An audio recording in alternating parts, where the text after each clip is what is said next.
Okay, everybody. Next up is Gay-Lussac's law. This is the last of the three simple laws we're going to look at. And then we're going to get interesting. We're going to take them and we're going to combine them all together in one big monster law. Okay, that would help you, compile everything together. So let's just take a look really quick at the last simple one we're going to look at. Okay, and this is Gay-Lussac's law. Now, Gay-Lussac's law is the other combination. So what we're going to do now is we're going to keep our volume constant. Okay, and I think of this as the aerosol can law. Okay, so you had Boyle's law was like the balloon law, or the pressure law, and then you had Charles' law, which was like your balloon law, where you balloon expands or contracts with temperature, and now this is the aerosol can law or the tank law, where we leave the volume constant. Now, volume constant means you have a rigid container. Okay, sometimes you'll see this in the language of the questions, where a rigid container is a container where it cannot expand, like a solid steel container, like a can that can't flex. Okay, where a balloon can stretch and contract, a rigid container cannot change its volume. So that's going to be constant. So we're going to find that the pressure varies directly with the temperature. So when the temperature increases, so does the pressure. If the temperature decreases, so does the pressure. Okay, now why is this the case? Increasing the temperature, remember, increases the speed of the gas particles. Just like Charles' law, this is almost very similar to the same. In fact, it's related to it, because if you increase the speed of the particles and you cause them to hit the walls of the container harder, if you allow the volume to expand, it would then expand according to Charles' law. But if you don't let it expand and you keep it in a rigid container, you would then increase the pressure. Okay, and when it hits the walls of the container harder, that increases the pressure. Okay, now if we take this and we graph the data on this, we get a similar graph to what we saw in Charles' law. Okay, straight in line graph. As the pressure increases, so does the as the pressure increases. As the temperature increases, so does the pressure.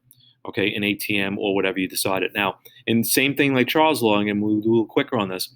P over T is a constant. So your pressure times your over your temperature is equal to your pressure over temperature. So we're going to get a very similar looking law that we got before. We'll say P1 over T1 initial conditions will be the same as P2 over T2 of final conditions. So it's very easy. Just make sure, again, that the T is in Kelvin. You have to be in Kelvin for all these gas laws. Don't make the mistake. Okay, if you do, you're going to get the problems incorrect. So make sure you get them right. Okay, so Gay-Lussac's law. A couple of things to keep in mind as you go along with this, as far as everyday life goes. Throwing an aerosol can into a fire, not a good idea. Will cause it to explode because the increase in pressure that the gas uh, occurs inside the can can cause the can to break open. And if it does that very quickly, you would have an explosion. Okay, it actually says that on aerosol cans. It says "do not incinerate can," which means do not put the can in a fire. Okay, car tire pressure in a car will decrease when the weather is very cold, and then you'll see that in the wintertime. Sometimes the cars will these days will actually tell you that you have low pressure in your tires when the air is cold, because air will then not hit the walls of the inside of the tire hard enough, and will cause it to appear to deflate. Okay, because of the low temperature. All right, since P over T is a constant, we have a law P1 over T1 is T2 over T2. Again, some ways to see this. Okay, and again, as you heat this gas in a tank, this can be quite dangerous in a propane tank or a gas tank. A lot of times you'll hear of steam pipe explosions, and this happens because the pressure hits the point at which you can't contain the gas anymore within the containers. So just a ways to see this a little bit. All right. Little problem. Let's just say you had a rigid barbecue tank, okay, and it contains propane with a pressure of 2.5 atm at 25 Celsius. Okay, what would be the new internal pressure if you left that tank in a hot car at 43 Celsius? Okay, so we have an idea. We know that if we go from 25 to 43, that temperature is going to cause the particles to move faster.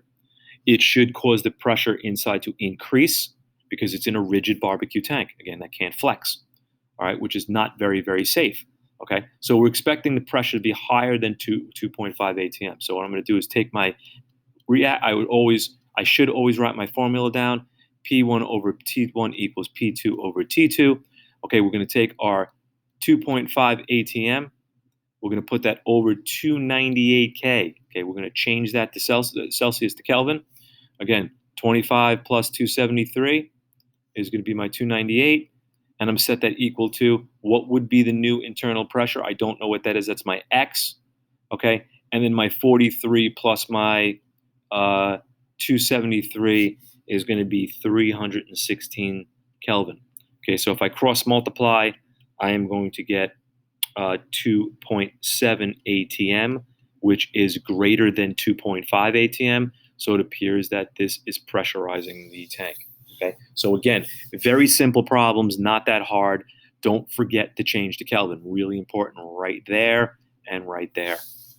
Okay, now we've gotten three laws, right? We've gotten Boyle's law, we've got Char's law, we got Gay-Lussac's law. Okay, and if you take a look at this, we can combine them all into one huge big law called the combined gas law. In fact, this is all you need, really, because you can get this law from any other law. And I can show you how to do this really quickly. If you take a look, so the combined gas law is when you start changing everything.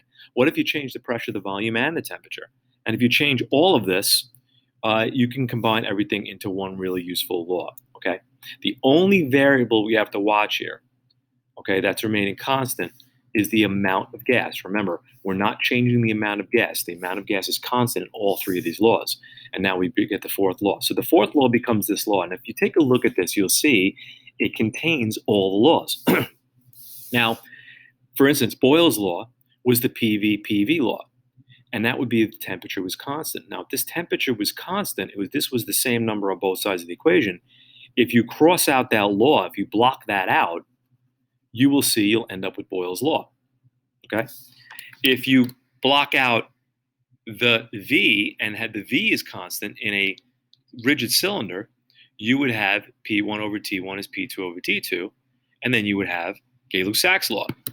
And lastly, if you knock out the pressure, because the pressure is constant, you would then have Char's law. So really, as long as you know what's constant, you could use this combined gas law to do all of the laws. Okay, so it's really kind of cool. The only issue with this is the fact that you have to make sure you stay in Kelvin, and you have to make sure that you're monitoring all your variables, because guess what? They're going to give you 5 variables and ask you for the 6th. So there's a lot of numbers and there's a lot to keep track of. Okay, so a couple things to keep in mind along the way. So pro tips. In the formula, cross out the variable that is constant. If you do that, you'll have a smaller law and less numbers to deal with. Okay, convert all temperatures to Kelvin. That's really important. Using this little device, what I would do is make sure you memorize this formula. You can find it on the reference table. Okay, but I would memorize it. Okay, and remember what STP is. A lot of times what they'll do is in the language of the question, they will say at STP, but never give you the numbers. So you need to know that standard pressure is the 1 ATM or the 101.3 kPa. It also could be 760 torr, okay, or it could be 760 millimeters mercury. That's all standard pressure. And then standard temperature is the 273. Okay, really important to know. Okay, and a great way to organize this, and again, you don't have to do this, but I find this is life-changing, because remember, you technically have 4 laws. You got this law, and then you have Boyle, Charles, Gay-Lussac, and so when they're all mixed, it sometimes can be tough to discern exactly what you're going to use. I would organize my data into a chart like this. You would have P1, P2, V1, V2, T1, and T2. And if you organize your data into this great chart, then you can take the information and place it into the formula. You will then take an extra step to help yourself organize your data without worrying about what number goes where. Okay, this could be a life-changing thing for you as far as organizing and doing math problems. All right, so I urge you to use it. I'm going to model it for you on the page coming up. We'll do a problem like this. Okay, and then you can use it for all the laws. Now, in the case of something that's constant, so for example, let's just say the T was constant, you could simply cross out that box and only use the P and the V. Okay, so that's important to know. It's a great thing to use, not required, but it's a great way to do these things. So let's try one.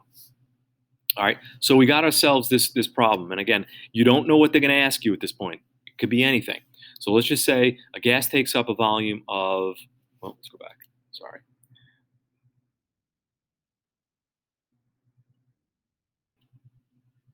Get my pen back. Sorry, guys. Little hold up here.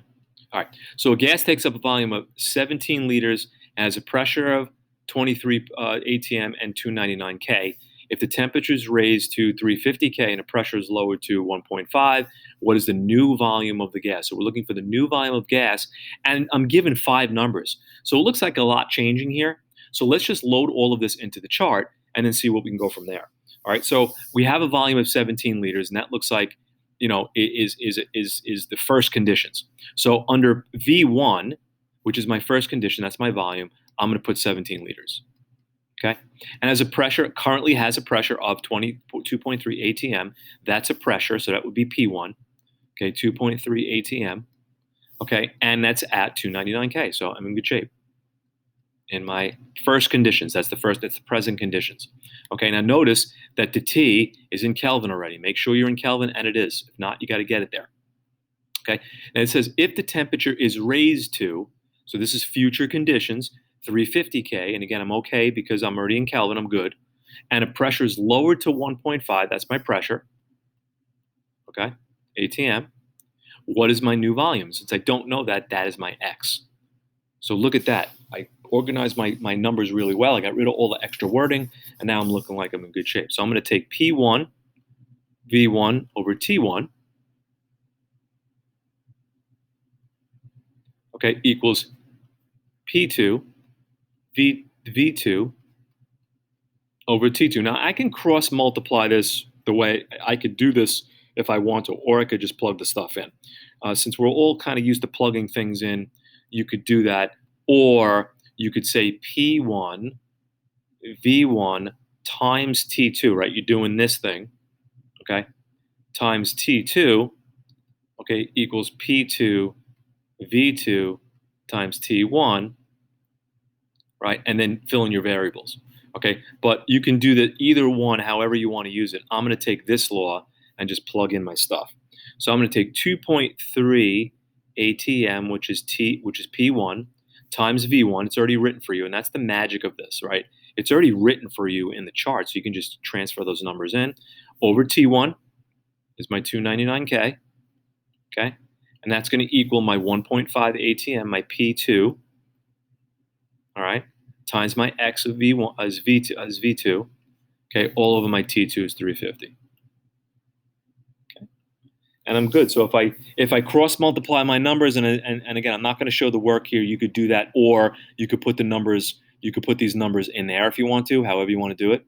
So it could be this way or this way, like I said. Okay, I would eventually get X to be equal to 30.5. Again, what is my volume? My volume is in liters. Okay. Now, does this make sense? Let's think about this. I'm starting with 17 liters. I am increasing the temperature.